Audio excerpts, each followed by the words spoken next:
Hi. మన వాళ్ళే మనం మోసం చేస్తే చాలా బాధగా ఉంటుందన్నమాట. అంటే బయట వాళ్ళు చేసినా పర్వాలేదే కానీ మన అనుకున్న వాళ్ళు మన సొంత వాళ్ళే మోసం చేస్తే చాలా బాధగా ఉంటుంది. అది భరించలేం. ఎలా అంటే ఒక బంగారము ఇనుము చూడండి, బంగారం ఏమో దాన్ని కూడా కాల్చి బంగారం కాలుస్తారు కదా, కాల్చి సుత్తితో వేసి కొడతారన్నమాట. కానీ శబ్దం వస్తుందా? రాదనమాట.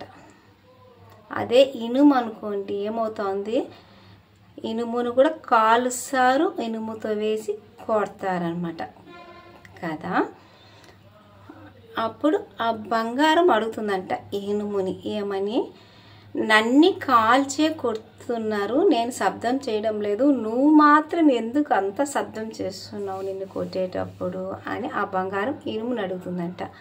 అడిగితే ఆ ఇనుము ఏం చెప్తుంది తెలుసా, నిన్ను కాల్చే కొడతారు, నన్ను కాల్చే కొడతారు, కానీ నువ్వు బంగారము కొట్టే సుత్తి ఏమో ఇనుముతో తయారు చేసిందనమాట. అంటే నీకు దానికి సంబంధం లేదు, కానీ నన్ను కాల్చే కొడుతున్నాడు, కాకపోతే ఇనుము సుత్తితోనే కొడుతున్నాను. అంటే నా అన్న వాళ్ళే, అంటే నన్ను కొడుతుంటే నేను తట్టుకోలేక అరుస్తున్నాను. అంటే నువ్వు బంగారము, అది ఇనుము సుత్తి, సంబంధం లేదు, కానీ నా వాళ్ళే నన్ను కొడుతుంటే అందుకే అంత శబ్దం చేస్తున్నానా ఇనుము చెప్తుందనమాట బంగారంతో. చూసారా?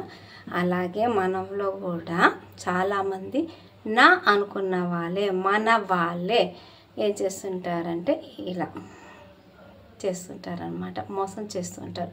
అప్పుడు చాలా బాధ వేస్తుంది అనమాట.